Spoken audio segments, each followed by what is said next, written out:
All right, well, let's get going. I'll call the meeting to order for the Planning and Transportation Commission special meeting for May 22nd. If you please call the roll. Commissioner Olczyk, Commissioner Gordias, Chair Lowing, Present. Vice Chair Monk, Present. Commissioner Riggs, Present. Commissioner Suma, Present. Commissioner Waldfogel. Present. 5 present, 2 absent. Thank you. Okay, the first item on the agenda is oral communications in which the public can speak on any subject not on the agenda. I don't currently have any speaker cards. Okay, so we'll move on. If there are any agenda changes, additions, or deletions. No, there are none. Thank you. Okay. If there were any deletions, we would be done. So one agenda item. Jonathan Late is absent tonight. Not only was he up until the wee hours of the morning on the council, but he had another conflict. So Claire is going to be standing in for him, but there is no director's report. That's is right. what he told me. That's correct. Okay. All right. All right, so then we move to the action items, and the one and only action item is to review the proposed 2019 to 23 capital improvement plan and comprehensive plan compliance. And the idea here, as you see from your packet, is that by law, the PTC has to review this and recommend that all the plan CIPs are in compliance with the comprehensive plan is the primary aspect. I think we have a short staff report first. Yes, great. Thank you. So Claire Campbell, interim principal planner. I'm sitting in for Jonathan Late tonight. So I'm going to introduce Chitra Moitra, the planner that's been working on the presentation, and she'll do the presentation for you. And then we also have staff here to help answer questions that you may have tonight. Thank you. Good evening, Commissioners. I'm Chitra Moitra, planner, Long Range Planning. Tonight, staff requests the Planning and Transportation Commission to review the proposed 2019-2023 capital improvement projects and find it consistent with the comprehensive plan, and forward the findings to the Finance Committee and the City Council. So a little brief background about the CIPs and the budget book.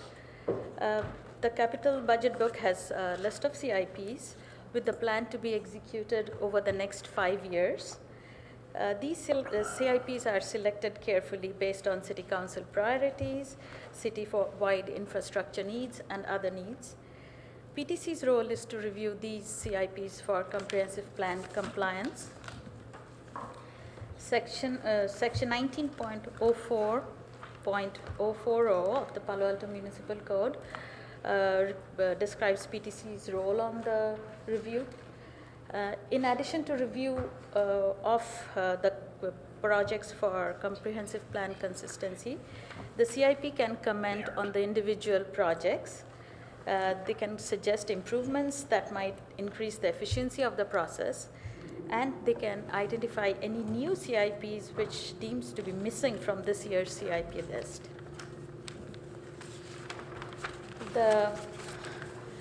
Once the planning staff gets the CIPs, the new CIPs, their task is to align it with the different elements of the comprehensive plan, figure out the most appropriate goal, policy, and program which matches with it. Staff also adds information on the type of boards and commissions reviewed required, and if any environmental review is required for the project or not. So staff performs analysis on the most cited elements, the dollar amount of the budget spent by the elements, and based on City Council's priorities also. So this year, the capital budget book has 209 CIP projects, and of this, 20 are new. So the remainder of the projects, the 189 of them, the PTC has already reviewed it in previous years and found them in compliance with the comprehensive plan. So as you can see, this year out of the 20 new CIPs, 11 of them aligns with the natural environment element, and 7 of them with the community services element. And goal N4 of the natural and environment element was cited the most, It's on water resources. And goal C4 on maintenance of city infrastructure and facilities was the most cited one from the community services element. The next slide is the CIP capital budget invested by comp plan elements. And as we can see that 33% is being invested in the community services element, 27% by the transportation element, and 32% by the natural environment element. So, few visuals about the CIPs. This is one of the important CIP, the Loma Verde trunk line improvements, and these are the other examples of some visuals of the others. So this, in conclusion, again, I repeat that all the proposed new CIP, staff has found them in compliance with the comprehensive plan and requests the PTC to forward the findings to the Finance Committee and the City Council. And this year, in addition, we have provided as an attachment A draft letter, which would be modified based on the outcome of tonight's PTC meeting. So this letter needs to be signed by the chair, and it has to be at places tomorrow morning, 9 o'clock. So, okay, so this concludes our staff presentation, and we'll be happy to answer any questions you have. We have with us today Brad Ingelston from Public Works, and expecting somebody from Budget too. So, oh, I'm sorry, you were supposed to come here. Kylie over there. So. Okay.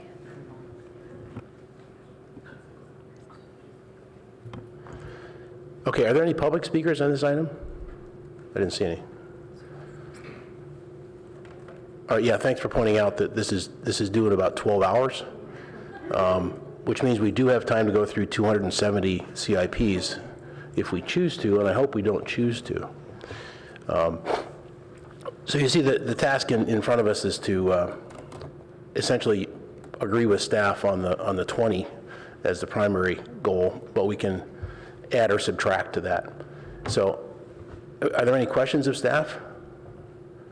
Do a round of questions first of staff, and then we can just light things up. No questions? Okay, sorry. Commissioner Riggs? I'm fine. Never mind. Go ahead. Oh, sorry. Oh, I was just going to see if there are any questions of staff to understand it anymore. No? I have something I'd like to discuss. Yeah, I'd like to understand the pole undergrounding program and how the suggested CIP items that are related to electrical poles relate to the undergrounding program, and how we can, it seems a little fiscally irresponsible to spend $7 million or more on new poles when we have an undergrounding program.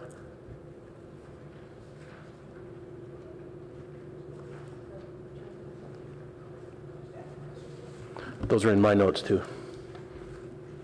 I'm sorry, I'm not sure, I don't think we have anyone from utilities here at the meeting who could really speak to the undergrounding program. That's an enterprise fund expenditure, so it's not general fund. It's not a CIP? Well, it's a CIP, but it's an enterprise fund CIP. I mean, we can review it, but that's funded by the enterprise fund. But there's nothing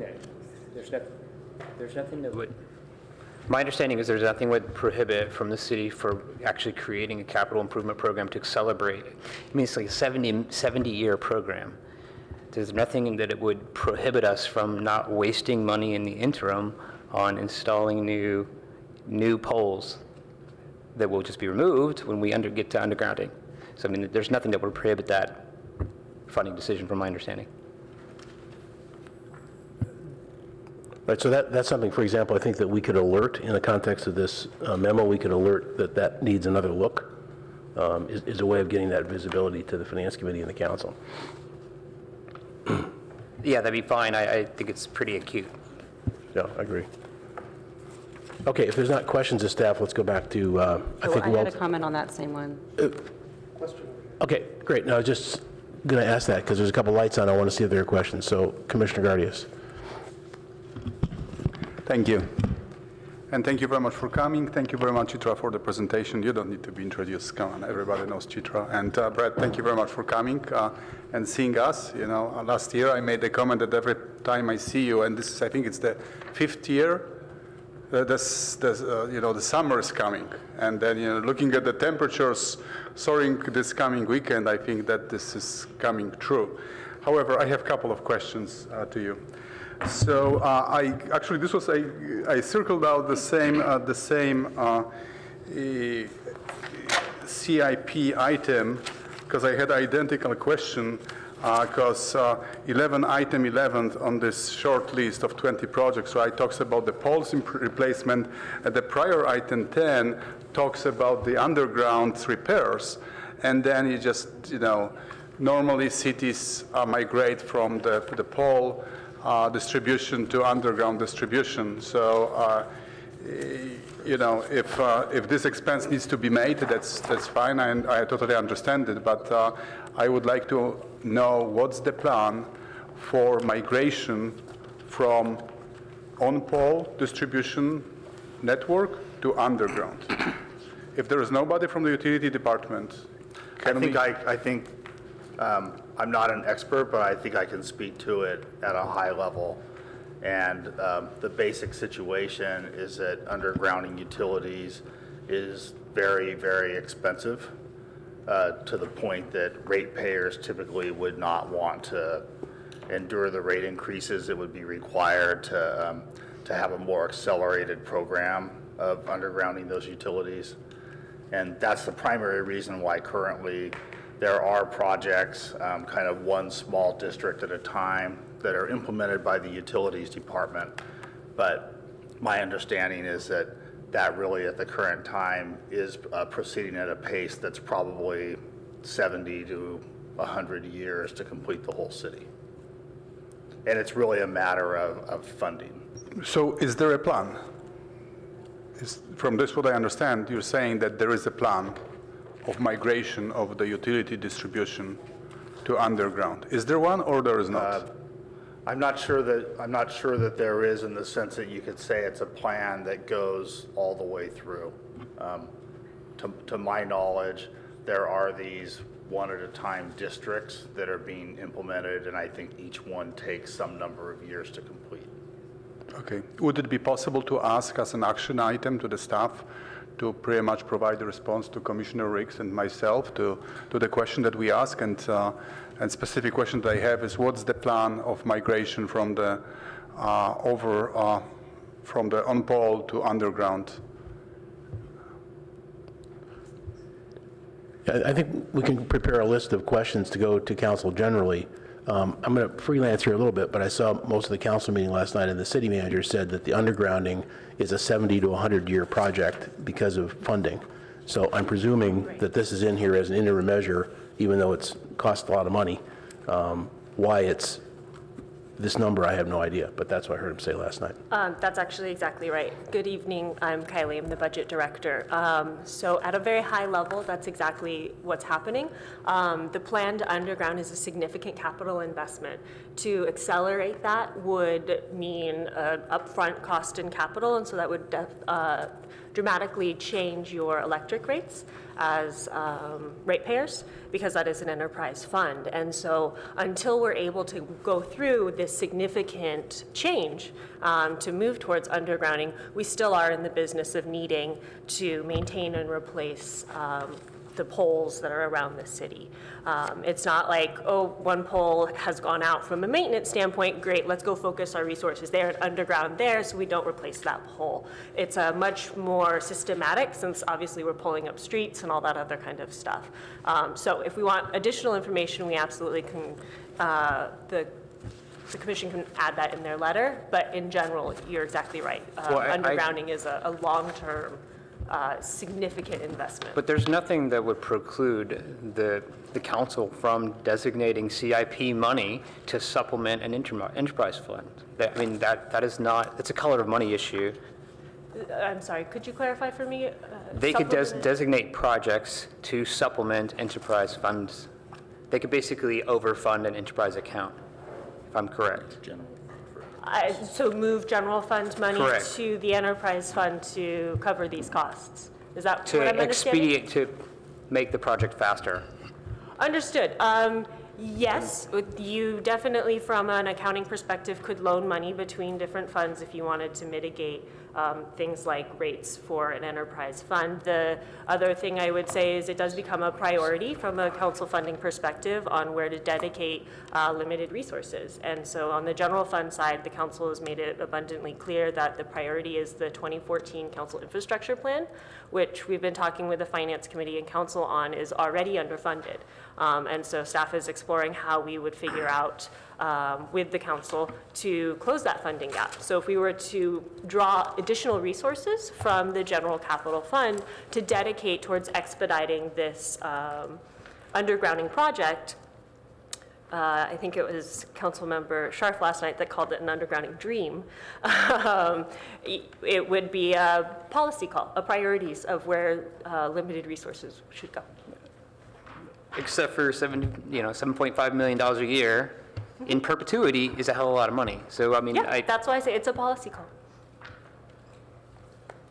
Okay, So on my side, right, I'd like to just see the plan, right? And I appreciate the explanation, but there's nothing new that you addressed that I would have known. And this is just a general knowledge, and still appreciate your response. However, I'd like to just see the plan, right? So if somebody could just provide me a reference, probably there is already a plan, so I can just look it up in my free time. I would appreciate this. other comments? No, can I ask more questions? Yeah, go ahead, sure.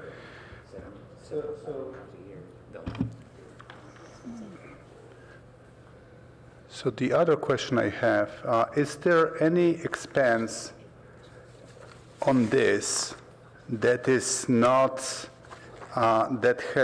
is any project on this list that has no a fund allocation as we speak? Is there any of these projects that doesn't have funding at this moment? All these projects, they have allocated dollars in different funds. Or are there any that are not without allocated funds? All of the projects in the capital budget are funded for the work that's at least currently planned in the project, if that's what you're asking. That's right, that's what I'm asking. I don't believe there are any projects listed in there that are unfunded projects that we're hoping to fund in the future. There may be some projects that at this time are only funding, say, a feasibility or design phase where the eventual construction costs are not known yet and not yet allocated. Well, with the exception that the 20 are proposed ones. The 20 that are called out here as new are proposed for starting in this year. So those are not officially funded yet, right?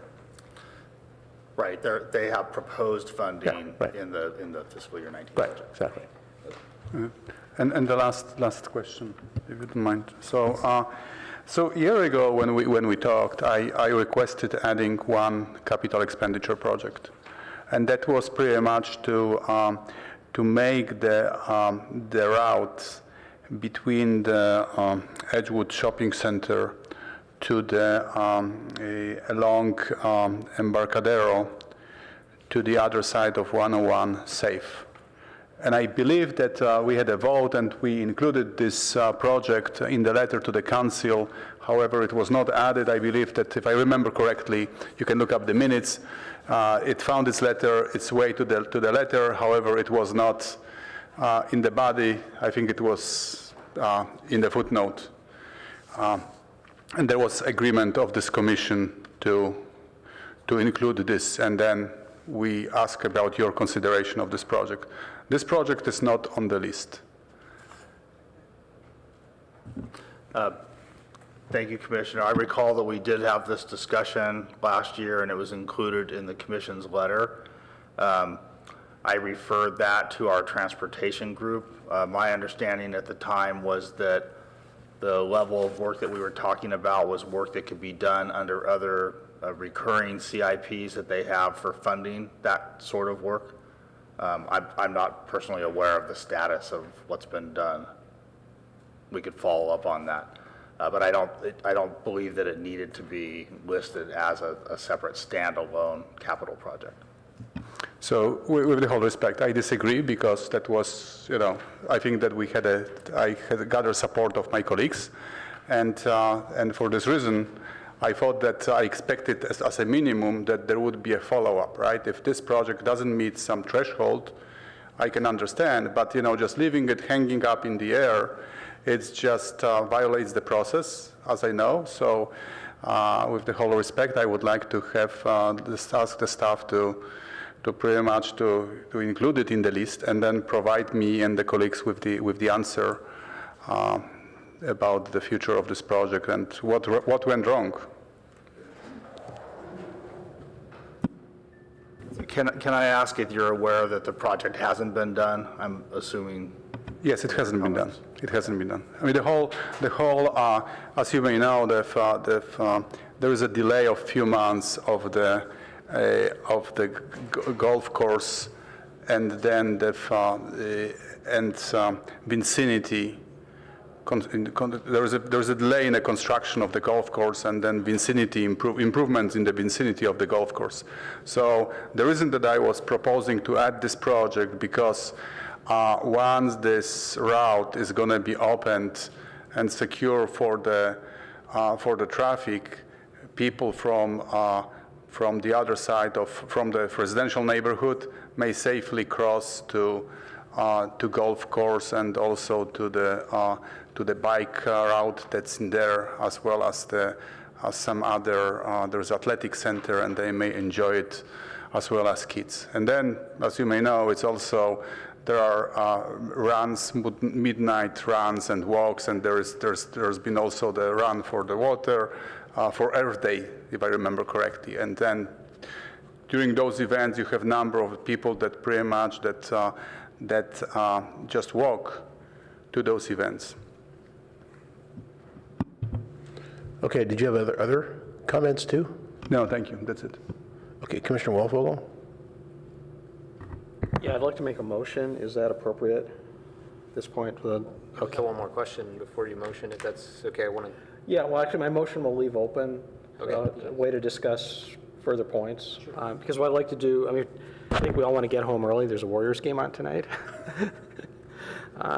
So what I'd like to do is break this into two motions, if possible. One is a motion to approve the new CIPs with a small caveat on how we phrase that.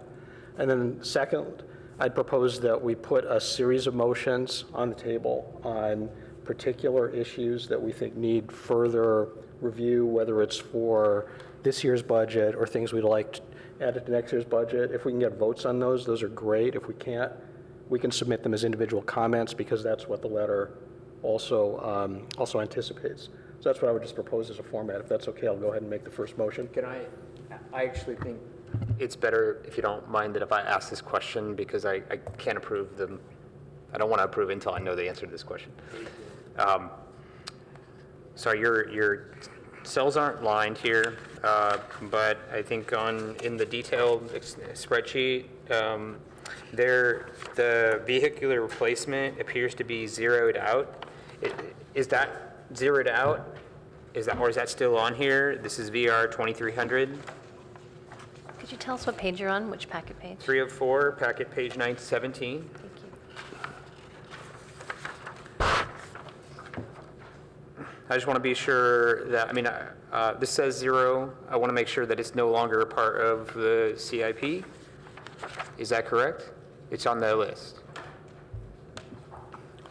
So the CIP, when it's adopted by the city council, is a budget that's adopted for fiscal year 2019, and then a plan for the remaining 4 years, but without that actually being adopted. So I think what I see here is that this is the vehicle replacement project for fiscal year 2023.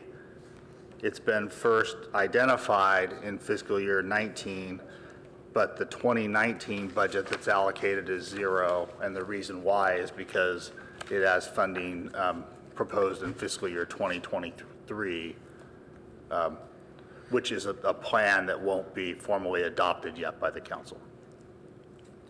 I hope that helps. Sure.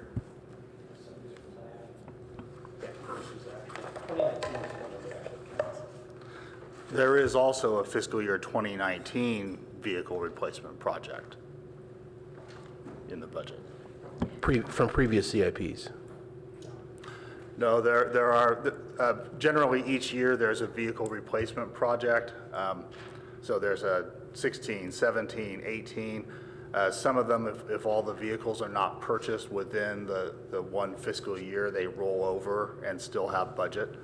So for instance, I'd have to look at this, but we have new funding for 2019, but I believe there's still some funding that's being reappropriated for the projects that were for fiscal year 18 and fiscal year 17, where there's still some vehicles and equipment still to purchase. I'm glad you clarified. I'm going to ask that council consider striking that we need to be moving towards a fleet-based, a rental-based fleet. This is not appropriate capital expenditures, so that, like, if there are future year expenditures, we need to consider actually moving to a kind of a different model for this type of infrastructure. Okay. I have some questions for staff before we move to a motion. We can do it either way, because once the motion's on the table, we can still speak to the motion or comment, but I don't care. It's up to Asher. Okay, and also Commissioner Walfogel, if you could clarify what the caveat would be. Do you want me to do that now, or do you want to ask me questions? I'd prefer to ask some clarifying questions if you don't mind. Thank you.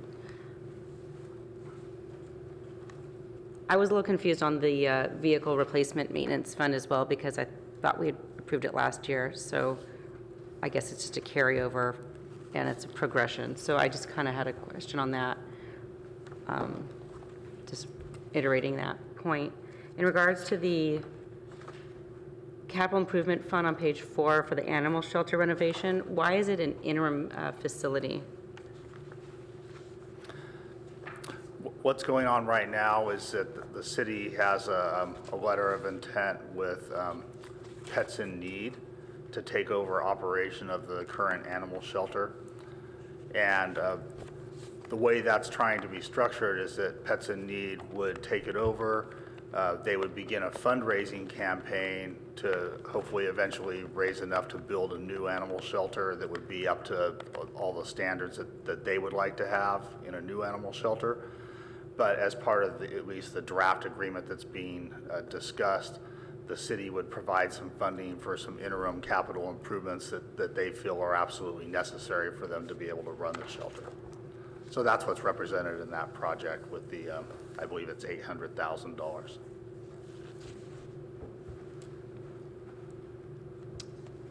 Okay.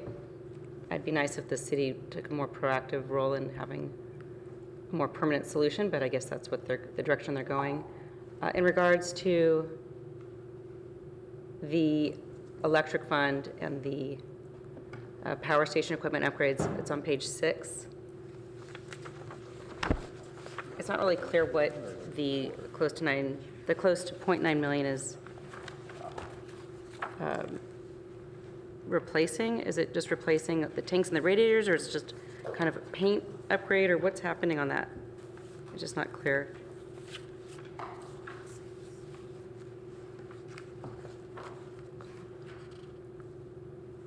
It's number 7.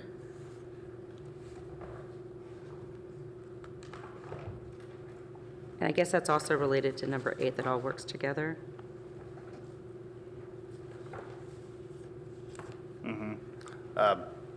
I'm not familiar with the project other than reading about it here, but it sounds like there's equipment that's in poor condition that needs to be upgraded.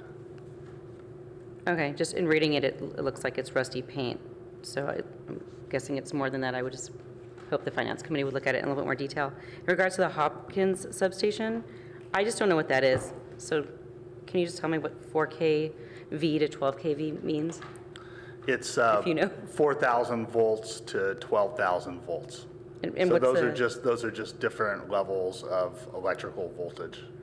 Yeah, that's apparent, but what's the, I can't tell you, I'm sorry. okay. The whole system is converting to 12 kV. This might be one of the last sections left at 12 kV. It's been like a 20-year project. Okay, so Commissioner Waldfog informed me that the whole system is getting upgraded, and this might be the last piece of it. Okay, and then in regards to,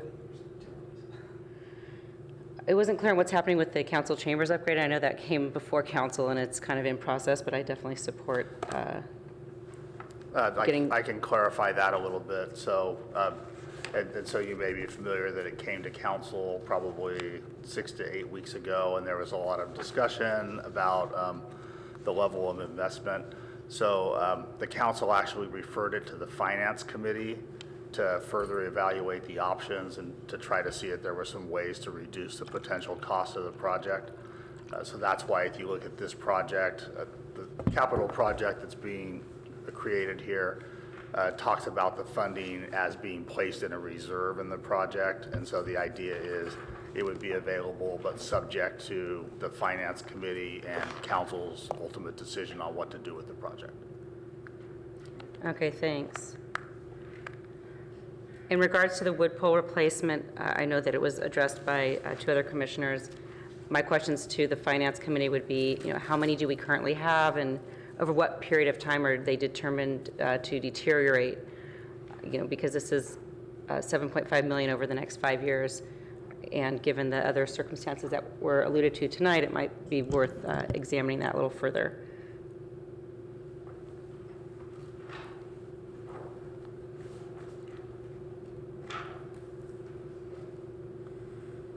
So the biggest expense on here is the wastewater treatment fund on page 10. Actually, that doesn't look correct. I'm sorry, it's item, I don't know why I wrote down page 10. Oh, it discusses it, but can you just kind of give an overview of what's going on there and what percentage is benefiting South Palo Alto versus the research park? I'm sorry, I'm not sure which project we're... The wastewater treatment fund, The advanced water purification facility? yeah, I mean, Or the there's secondary treatment? There's several items that are quite, costly. We're like looking at $80 to $100 million. So I'm just kind of curious what the overall program is that's Sure, and happening. there's essentially the wastewater treatment plant as it's currently constituted was built in about 1970. So it's aging and most of it needs to be rebuilt, both because of its age and condition, but also because of loading on the plant and new regulatory requirements for discharge to San Francisco Bay that the treatment plant has to meet. So there's a couple of different things. First, I'd say there's other projects that are also large that are not shown here because they were reviewed last year. And there's an overall very significant project for capital improvements and new facilities at the treatment plant. The ones you see here, the advanced water purification facility is a project to essentially use reverse osmosis to remove total dissolved solids, essentially the salts from recycled water, so that recycled water can be used more both in the north of Bayshore area of Mountain View, where we already have a recycled water distribution system, mainly the Google area there, and also predominantly in Palo Alto within the Stanford Research Park. And the idea is that city council set a goal, I believe it's for having a TDS level of 600 milligrams per liter. We're currently quite a ways over that, and this would allow less salinity in the recycled water. So that's that one. But what's the recycled water used for?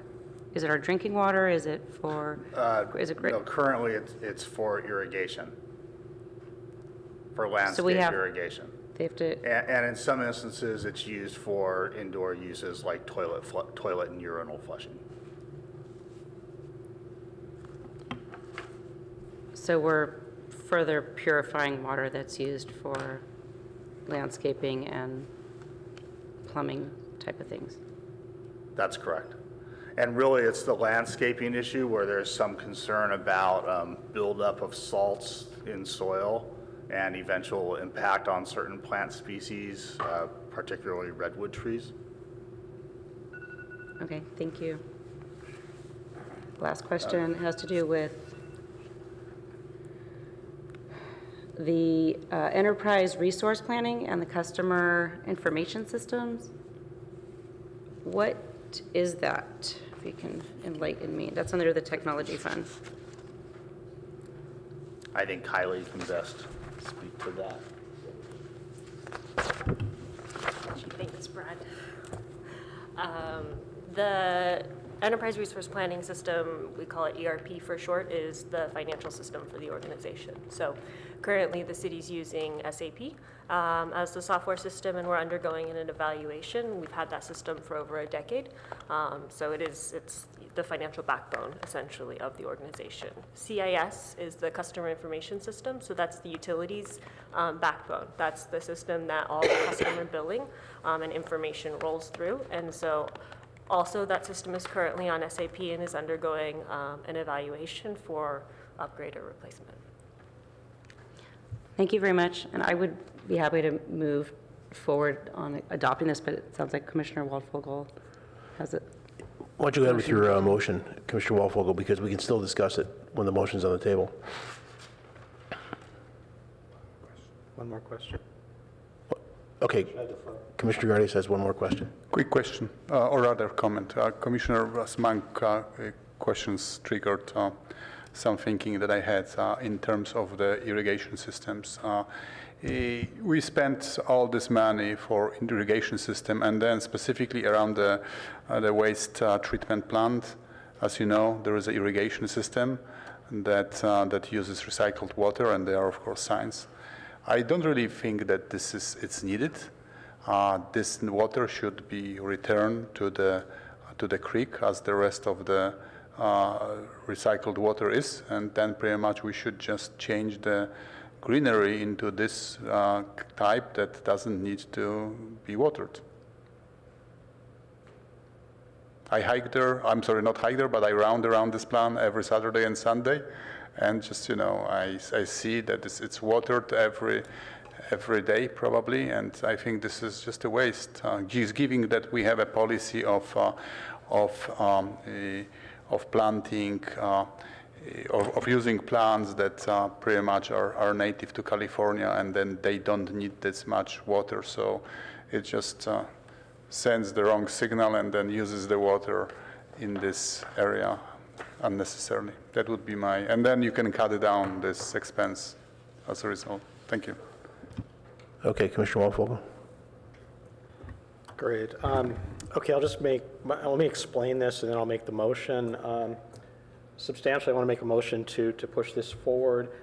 The only thing I'm uncomfortable with is I'm uncomfortable asserting that we've determined that that the new capital improvement projects are consistent. I think that we can say that we've evaluated this based on staff's representations, but I'm certainly not in a place to say that all 700 pages of this are consistent with however 500 pages of comprehensive plan. That's way above my pay grade. So my motion is to amend the letter in Appendix A, packet page 13. The Planning and Transportation Commission, PTC, was presented 2019-2023 proposed capital improvement plan in May after multiple rounds of Finance Committee review. The PTC did not find any errors in staff's representations that all of the new capital improvement projects included in the 2019-2023 capital budget are consistent with the adopted comprehensive plan. The PTC recommends forwarding this finding to the City Council Finance Committee and the City Council. Motion was made by, and then last sentence, attached to this letter are recommendations from the PTC as a whole, which would capture whatever we pass tonight, as well as individual commissioners, if anybody wants to submit individual comments for consideration in this and next year's capital budget, respectfully submitted. So that my motion first motion is to advance that as our memo of transmittal. Is there a second to that? Made by Walfogel and seconded by Suma. So now, other discussion. I think you've already spoken to it, Mr. Walfogel, but Commissioner Suma, did you want to speak to it at all? Not really. I think I'm comfortable with the approach that Commissioner Waldvogel suggested. Other comments? I want to make sure that we're compliant with section 1904.040 of our municipal code, and so because we don't have the benefit of looking at what was proposed, I don't know the exact language that Commissioner Waldvogel proposed, but if he'd be amenable to language that said something along the lines that it's, we don't find any lack of conformity to the master plan. Would that be something that you would be willing to entertain as opposed to the way you phrased it? And again, I don't have it in front of me to, Well, the issue is so that... I just want to ensure that the motion that we're making would be compliant with what our well, obligations there's- under the code. Right, there's two issues here. One is whether we meet the conditions of 1904, was it 1904-40? The second issue is just what we can accurately do. And the problem with this is that I'm confident that to the extent that comp plan policies are cited in this book, that it's correct. However, I'm not confident that there are other policies that might contradict the ones that are cited. So I'm not confident there's been 100%, there's been 100% cross-check review. I just don't know what the status of that is. I mean, I'd love a representation from staff that there's no contradictions between any comp plan policy and what's proposed in this book. But I don't know the answer to that question. For the remaining 189 CIPs, which is in the book, staff has reviewed them based on the new comp plan which was adopted by the City Council last year. So we did go back and checked, cross-checked. But in the cases where there's... I'm sorry, trying to get my light on. The cases where there's a policy that says A, and then somewhere else in the comp plan there's a policy that says, you know, A prime or not A. And there are a lot of places in the comp plan where that's the case. And I just haven't been able, we haven't seen a review looking at all of the conditions throughout the comp plan. So I think you're absolutely correct about the point that you're making, that there are many policies within the comprehensive plan, and you're always going to find some policy that may contradict a different policy. But what we do is we use the primary policies to help guide us, and that's what we focus on, because we have to go with the general intent of what the policies stand for. Right, but have you identified where there are contradictions or conflicts? Specifically, we haven't found any contradictions so far. And the other thing is, for the new 2030 comprehensive plan, we had tried our best to eliminate those kind of contradictions which existed in the prior comprehensive plan. So kind of took care of that. I think it's great that you did that exercise, but it's not captured here in any fashion. So, I mean, I'm happy to agree with your analysis and your representations, but I'm not willing to assert that, this original motion, I'm not willing to assert that I've determined this, but I'm willing to agree that you've determined this. Right, so as I understand it, with that wording change, we're doing the same thing according to the law, and we are referring the complete comprehensive plan to City Council and Finance Committee first. So there's no change in that approach. Yes. Thank you, Mr. Chair. Sandra Lee, Assistant City Attorney. I just want to note that this is the same process that we undertake every single year, where staff does this evaluation and makes a recommendation to the PTC regarding conformance to the comprehensive plan. And I guess it's no different. So what the code requests is that the PTC review the CIP and make a recommendation or make some comment to council regarding the conformity with the comprehensive plan. I think staff would already transmit to council that they believe that there's conformity with the comprehensive plan. So what what the code is looking for is not just relaying what staff has represented, but what the PTC is concluding after its review of the CIP. Well, then, let me make a specific recommendation. On page 20, you could have very well nested all of the projects underneath the different sections of the comprehensive plan and illustrated how they're consistent. This is actually, I have to say, I think this is really poorly done. But I think that if we just say that we haven't found any errors in staff's analysis, that should be good enough. I mean, the thing is, this process is forcing us to do something. I would never sign a contract. I would never sign a contract representing that I've done something that I haven't done. And that's what your memo was asking me to assert, that I've done something that we can't have effectively done in this 30-minute discussion. But we can say that we haven't found any errors. That's a true statement. Other comments? Oh, I guess I have a question. Commissioner for Sumas up next. Yes. So I wanted to point out that we got 2 additional big things from staff on the 9th for the original meeting with this was scheduled for, that had more information than the supplement that we were given for this meeting, including a justification that was pretty thorough for each project if you wanted to look it up. So, and all the policies that they use. So this little one that we got last Thursday wasn't as thorough as our initial information.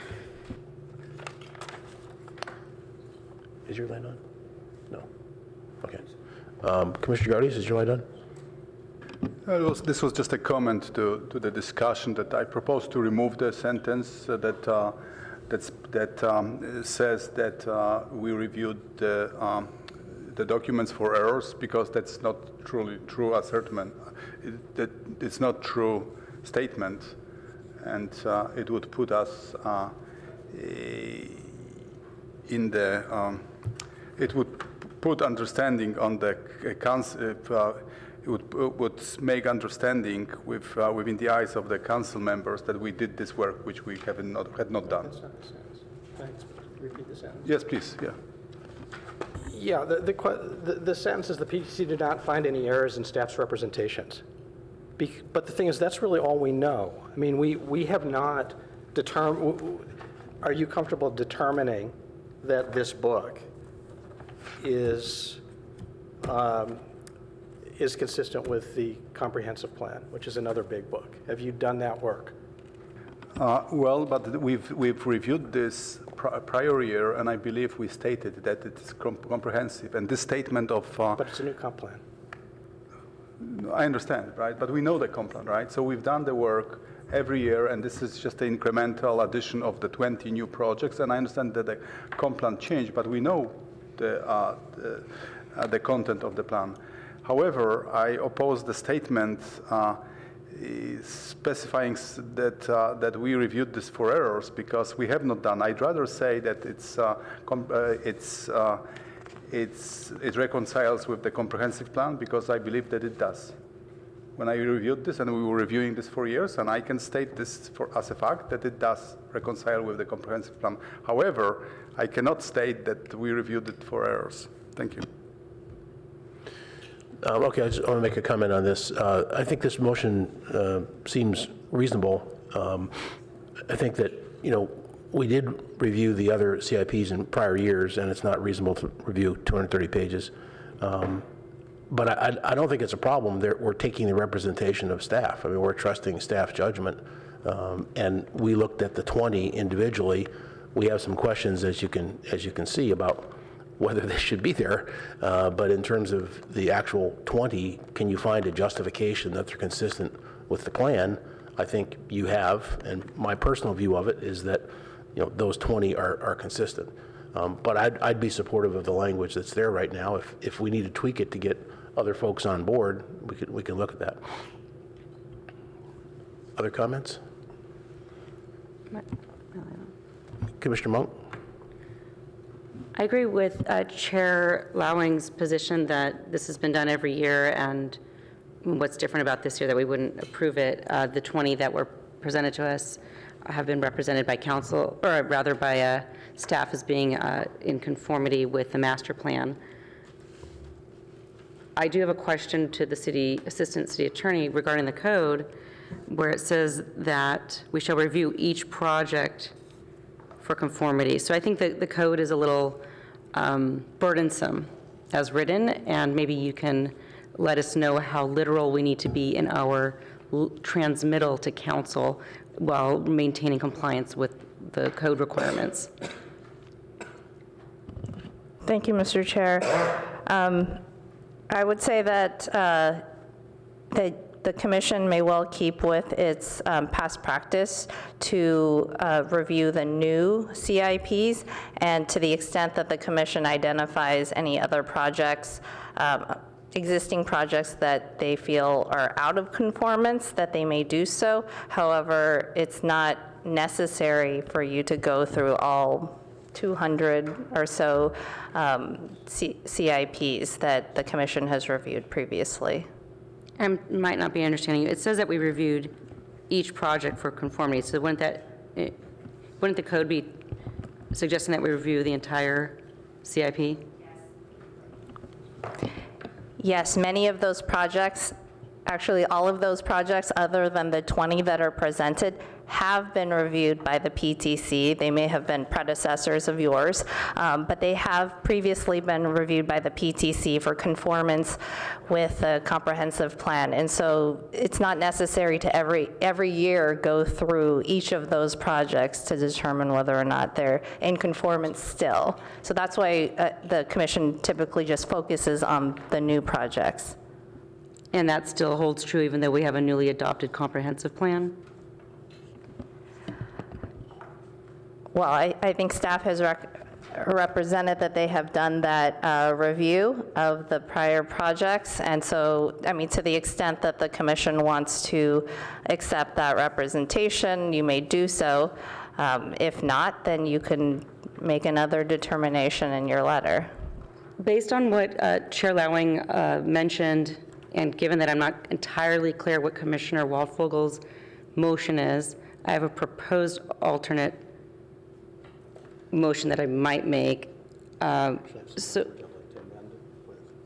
so maybe if there's a way that we could see the motion, I can't vote on it because it was quite lengthy and I don't know what is different. Could you reread it, Commissioner Waldfogel, and if you want to add some changes? Based on the discussion, let me propose a change. Let me propose that we just base off of packet page 13, and after the word determined in the second sentence, say, and determined based on staff representation. I think the issue that you have, Commissioner Waldfogel, and correct me if I'm wrong, is that it's saying that we actually did review it. So isn't that really the crux of your concern? Well, we've reviewed, but we haven't determined. The only thing we are determining is what's based on staff representation. We're not in a position to make a determination, except based on what staff has represented to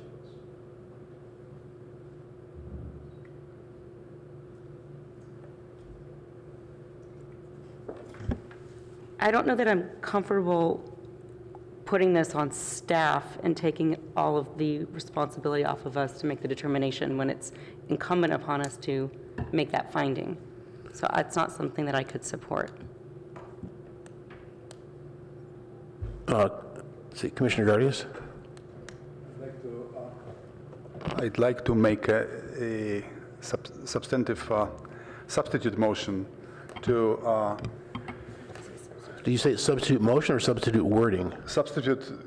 Well, there is a motion on the floor, right? It has been seconded, so. Right. So I'd like to propose substitute motion to adopt that would pretty much follow the language as it has been provided to us in the staff's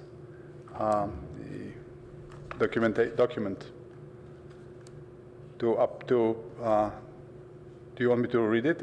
No. I just want to make sure that you weren't trying to reword the motion that's on the table. You wanted to go a different direction. No, I'm ready to accept the verbiage that's stated that's fine. in the document. That's fine, just to clarify it That's the procedurally. substitute motion. So now it needs a second? I don't know what the motion is. The motion is exactly as the document is printed. May I make a suggestion? I think as a matter of order, could we maybe make the motion that we've determined that the capital improvement projects don't lack conformity with our comp plan, and we recommend moving this finding to City Council and the City Council Finance Committee, and vote on that motion, and then separately make a motion in regards to the language of the transmittal letter?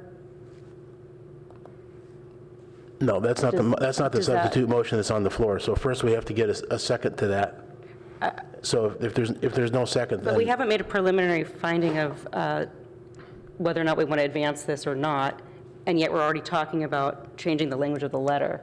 So we're kind of talking about this. No, we're just dealing with the substitute motion right now. The substitute motion is to adopt it as printed, and right now there's no second. So if we don't have that, then we're going to go back to the regular motion and continue that discussion. So seeing no second, I'm willing to second it. I just wasn't clear. So Commissioner Guardias, your recommendation is, or your motion is to keep the attachment Is to A adopt the language. That's of the letter as is. exactly. yes, legal counsel? Thank you, Mr. Chair. I think I understand the kind of confusion here that Commissioner Monk raised. I think implicit in the motion, in both motions, is to make a determination consistent with the verbiage in the letters that they are forwarding. So I think it would be implicit that you would be making a determination consistent with this letter. So to the extent that you want to make one decision first and then talk about the content of the letter, I think it could be wrapped up in one motion. So we do have a motion and then a substitute motion that currently doesn't have a second. That's right. So either one of these gets this transmittal letter to go by 9 a.m. tomorrow morning. Okay, may I speak to Commissioner Guardias' motion? Not unless you second it, because there's no And second. I would probably second it. I just want to ask if it's amenable. What if we took out the word all and determined that all of the new, and it's on the, just saying that, and determined that the new capital improvement projects are consistent? Yeah, that's fine. I can accept it. And would city attorney, assistant city attorney have an issue with that? I'm sorry, could you repeat the change? That my suggestion would be, and I'm hoping this would accommodate some of Commissioner Waldfogel's concern. Okay. It doesn't address it in any way. So it's just plain language. Well, I think saying that we determined all implies that we actually looked at every single thing and we really know every detail of it. So I'm more comfortable signing off on something that takes out that high burden. So I would say determine that and take out the words all of and just have it reading and determine that the new capital improvement projects. So I would take out those two words, all of, and then I would second the motion. All right, the maker is going for that. Agreed. Any other discussion? I don't particularly see that helps all or not or whatever, so I don't see that helpful. So, yeah, Commissioner Wolf, speaking to the substitute motion. Yeah, speaking to the substitute motion, I mean, look, my core issue is that we're representing something that we haven't really done. If the expedient way to get the votes tonight is just to push this forward because we've always done it that way, fine, let's do it that way, but I just want to flag that this is a rep that I think is slightly irresponsible for us to make based on this process, based on a 30-minute public discussion of a 700-page book to issue a determination.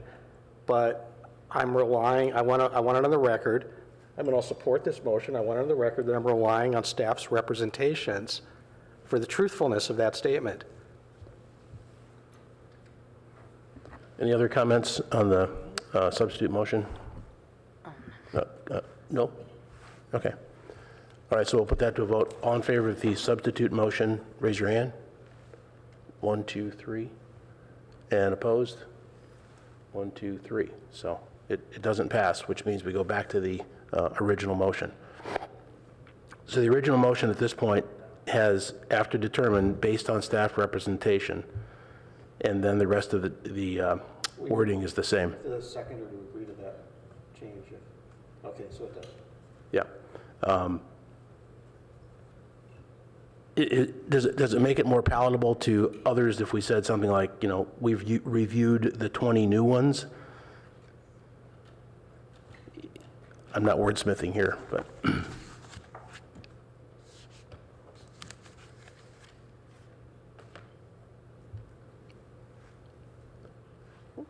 Or we can just try the current motion if there's no other discussion or suggestions. And the second part of your plan here, as I understood it, was to talk about other things that we want council and finance committee in reverse order to take a look at. Right. Okay, so let's go with the original motion, which is the document that's here after determined, it's comma, based on staff representation, comma. Is that correct? Okay. So all in favor of that motion as read? I'd like to speak to that, Oh, please. sure. The thing is that staff hasn't represented or recommend, you said something different. Commissioner Based on Waffle. staff representation. See, is that what your language was, a representation?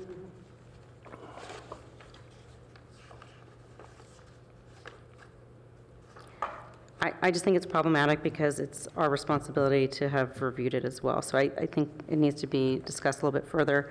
Also, on the second part of the letter, what's the motion that was made by whom? Because we're just talking about a letter.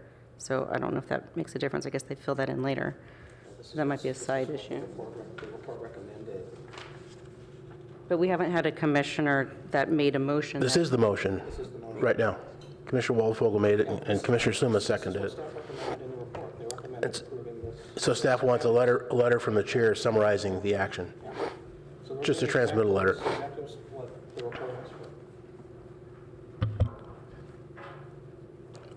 Right, so where I was going relative to your comment, Vice Chair Monk, was that, you know, if it made it more palatable, we could say something like, review the capital improvement plan with special reference to the new 20. I don't know, I'm just trying to. I'm not sure that changes anything. Okay, where I was trying to go was just to get to a vote, but I'm trying to, you know, kind of be a peacemaker. So Do we have support for it? Or? let's go, let's take a vote now. All in favor of the original motion, please raise your hand. 1, 2, 3, 4, 5. And opposed? 1. Okay, so that passes 5-1 with a minor change to the document that needs to be signed. Okay, good. Now, I think that the next part of this, sorry, Commissioner Riggs?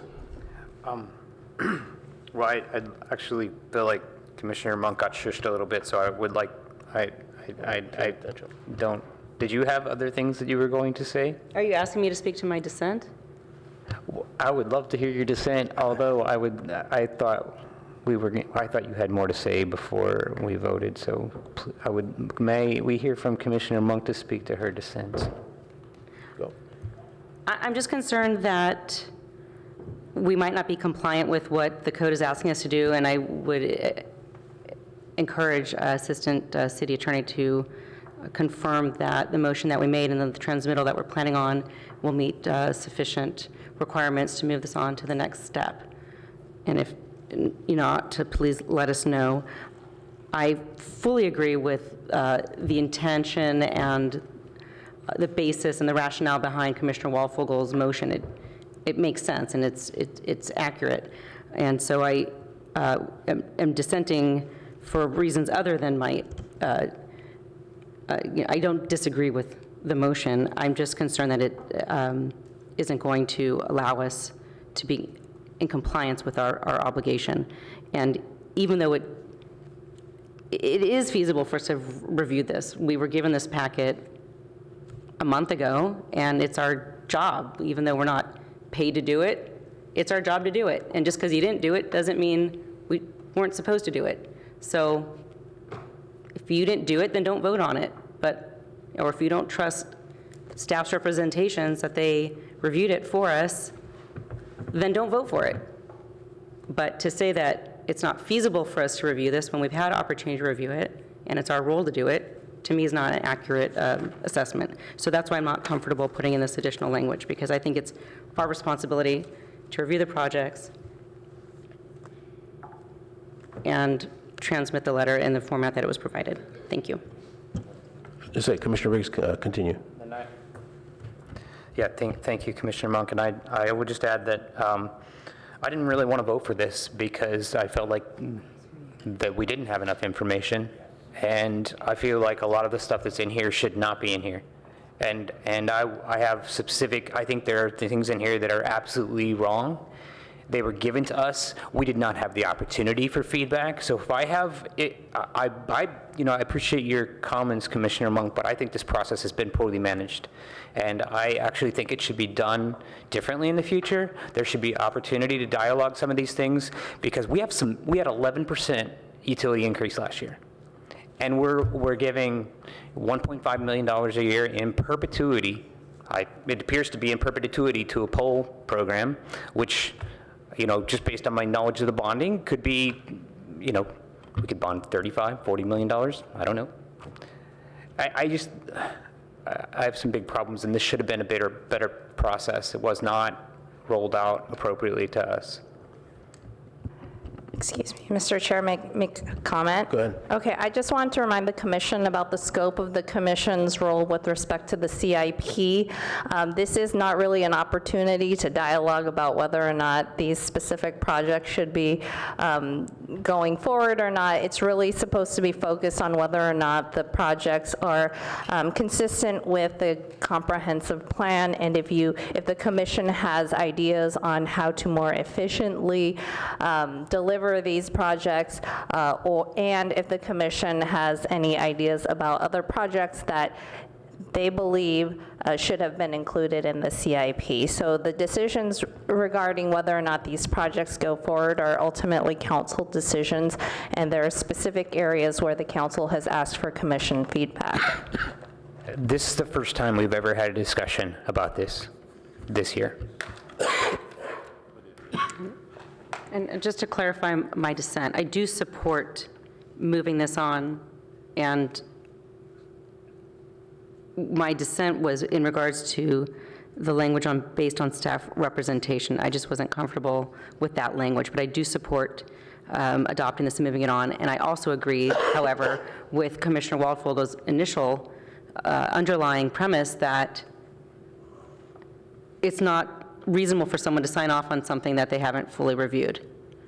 And I think that's the crux of the issue, and I think it is something that we should discuss and have a further analysis of a better process so that we're more comfortable agreeing to and signing a document that we're more that we've actually reviewed it and we know the contents of it fully, because I don't think we fully, as a commission, are representing that we've read this in deep detail, if I'm understanding Commissioner Waldfogel's initial point. I agree with your point 100%. Yeah, thank you. I mean, this book represents, I think, 9 or 10 months of staff work. I mean, this process starts in, July? So, but I think that discussing that process is probably outside of scope tonight. It's something that we may want or need to take up, and I think Commissioner Riggs has raised some good points about process. I think we can either continue a process to, continue this meta discussion, or we could just move on to some specific issues that we have. Well, I just want to make sure, for speaking for myself, I will not have it characterized that I've not reviewed every single piece of information that has been brought before me, but this is the first time we've had the opportunity to vocalize or ask questions or have any dialogue about it. And I actually don't think that's appropriate process. And I have a lot of questions about some of this, and we have not had a chance to hear it. And I'm giving this my blessing, and I don't want to. One of the things that I don't want to do a whole process discussion tonight, but just wanted to comment that in future, sort of some liaison from PTC a lot earlier in the process when this starts, so we have visibility on it, would probably be better. That's done on other commissions. It's very helpful for communications and understanding when these things come up. So we'll talk to Jonathan Late about that and see if we can get that thing incorporated. I think the other part of the agenda tonight that's been raised, and not formally in a motion yet, is that there may be some of these things that we feel that in the current comp plan, such as polls, should get another look. And I think that was going to be the intent there. So I'm happy to go that direction now and come up with, not 50 things, but, a few things that we want to have, take a look at. Did you want to make that into a formal motion? No, if you want. Can I just say, for something like polls, I would actually recommend referring that to the Utilities Commission, because that's squarely within their purview. I would suggest that the entire budget devoted to utilities needs an evaluation. If you go to the open data portal, you can see year over year we have escalation in expenses that exceeds inflation, and yet we're throwing all this. Our rate increases aren't matching this. It should be something the Utility Commission, but it's conflated with the capital improvement budget because we're actually spending capital improvement money. So I think it's an appropriate discussion and needs to be highlighted. Well, except that's coming out of their fund, and it's coming out of their revenue base, out of their rate base. So that's why I would recommend referring it to them. And perhaps there's some meta issues about that. But polls are being paid for. My understanding, polls are being paid for out of that enterprise fund. Out of the utilities enterprise fund, probably electric fund? Yeah. And, if we're going to dig into this, my understanding is that the highest priority capital project for the utility would be the 230 kV intertie, if they can make that happen. And that would be a $50 million, give or take, project, but it's not currently funded. Am I close to right? What I can confirm for you is that the appetite for capital improvement across the utility is far greater than the funds that are available. So whether it's that investment in the substations, whether it is undergrounding, everything is about priorities and capacity, frankly. And so figuring out what is the highest priority of the council, of the residents, of the ratepayers, and what is necessary from a safety perspective. A lot of what is happening on a capital side in the utility is associated with safety. Yeah. We need to make utilities are extraordinarily can be dangerous, and so we need to make sure the infrastructure is supporting the usage. Nobody disputes safety as a priority. And the other thing, just since I spent a number of years working on this, is that the underground districts also have finite lifespans. They don't, they have 20, 30-year lifespans. They need to be rebuilt. So there's actually an ongoing cost. We're not expanding underground districts. We're just rebuilding existing underground districts. And that's been an ongoing theme. And that's one of the reasons why undergrounding citywide is a, 70-year, what is the term, dream? Goal? Okay, so the list items that I've heard raised so far is this wood pole replacement relative to underground. Auto fleet needs to move to a different model. Council chambers may need to be looked at, but it may already be being looked at. Other things to add to that list? I was just curious what we're doing in regards to investing in technology that is going to be dealing with our traffic and congestion issues and parking. Is that in here somewhere? Yep. So I would support. Yes, it More is in creative here. solutions. It's in other pre-existing projects that were reviewed by the commission in past years. There's automated parking guidance systems. Yes. Commissioner Gardias, do you have others?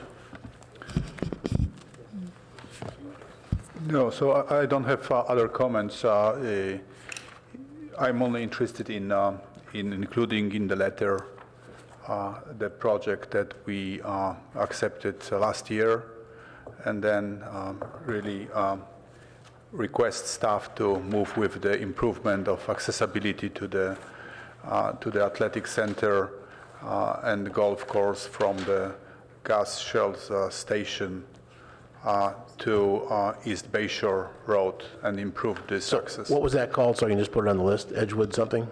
I'm sorry, could you repeat this? What did you call that? Edgewood something? Yeah, so last year we talked about the route along I just need the title so we can research it. It is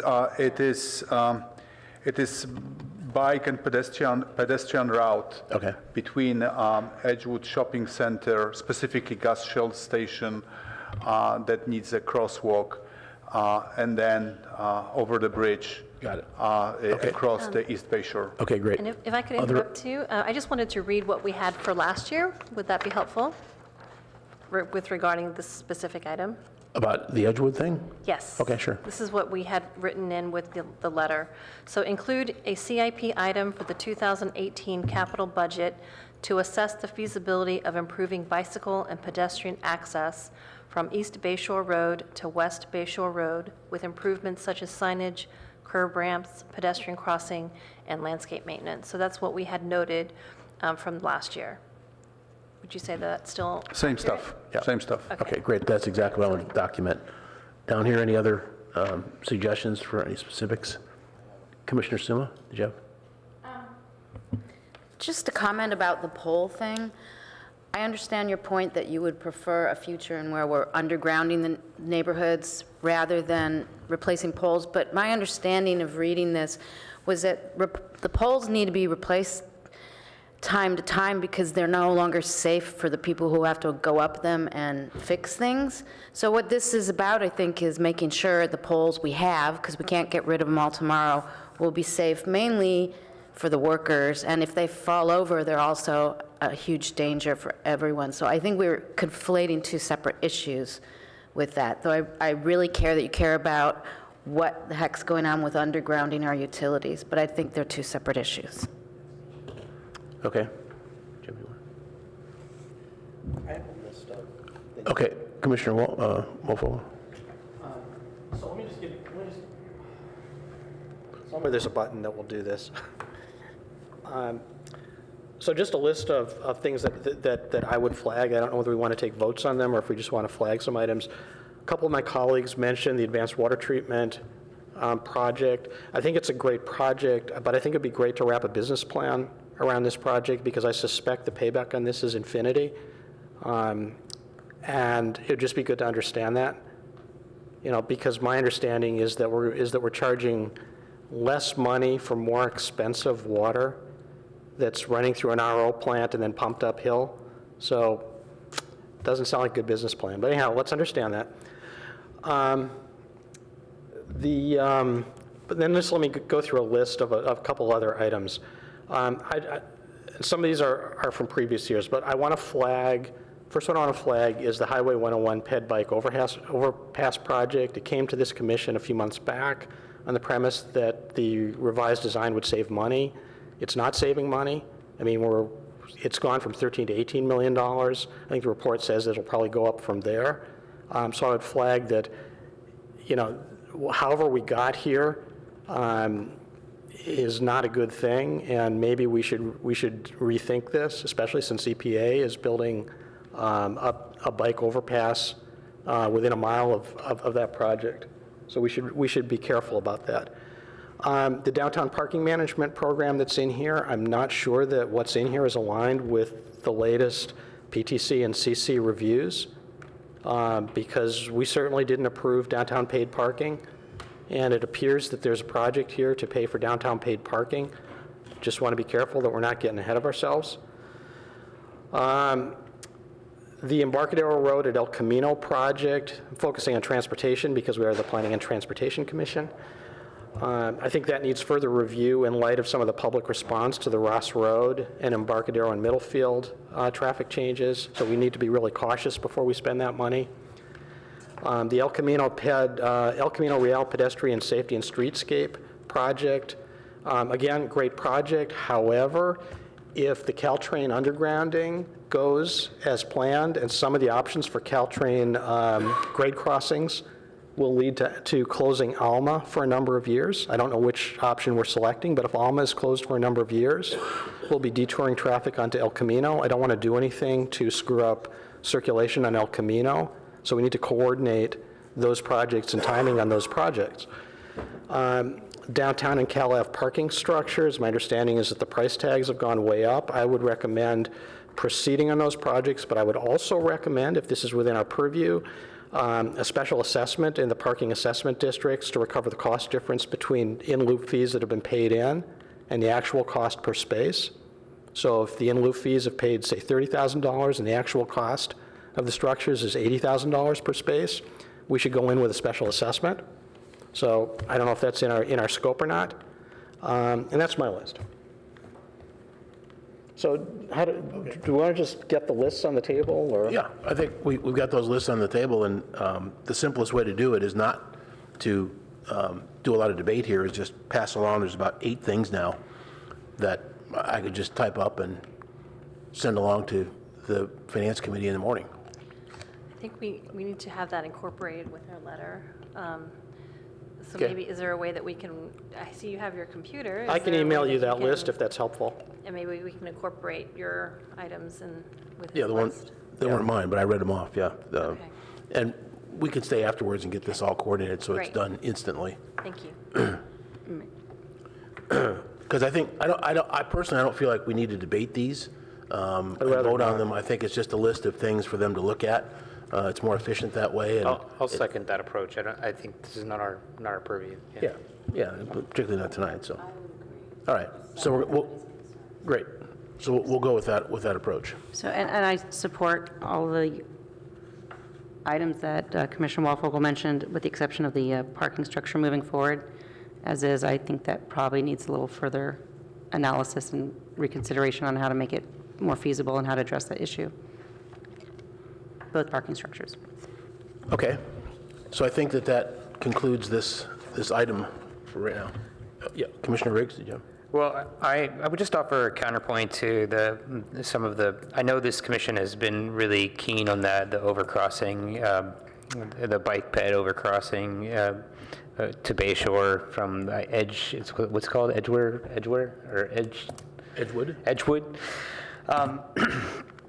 I think that there's more evaluation needed on the actual return on investment for commuting cyclists and commuting pedestrians. To build the cost of that project may not be justified if it's just a recreational overpass. And I hate to say that, being a bicycle and pedestrian advocate, and yet this is the one area where we're not making the most. We're making the least gains in terms of our climate action plan. So we really ought to prioritize towards commute-related projects.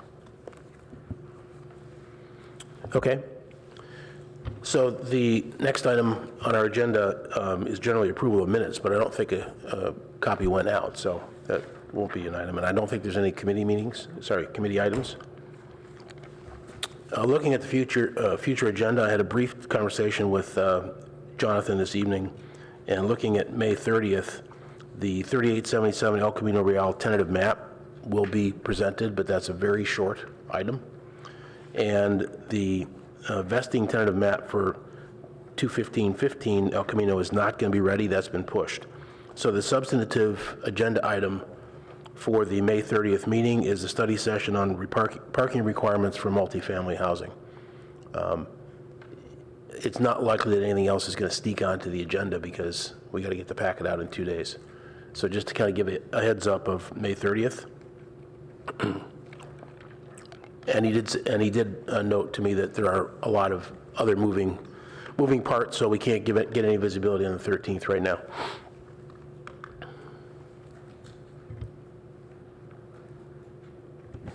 As far as future agenda items go, could we request some sort of an update on the TMA, or from the TMA, on what they've been doing and what their findings have been? I don't think they've ever presented to us.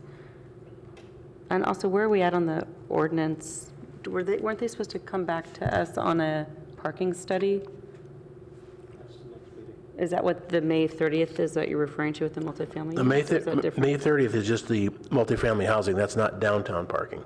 I thought they, on the ordinance, There's a parking study, but it's wasn't the consultant going to come back at that May 9th meeting and go over? Yeah, Farron Pierce has a parking study. Is that coming to us on May 30th then?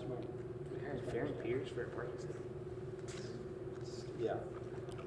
Really? Yeah. Okay, so that's, Can you give us an update on beyond that? Because I'm out of the country that meeting, and I think I may be out of the country the next meeting. the 13th is supposed to be Housing Work Plan, Outstanding Issues and Framework for an Ordinance. Which date? Sorry? That's the 13th? That's the theory, that's when that Housing Work Plan item was scheduled. And the PTC bylaws is now tentatively scheduled for there, it was pushed out. All right, so I will be gone for the meeting of the 30th, presenting in a national, I'll be out of country for the 30th and the 13th.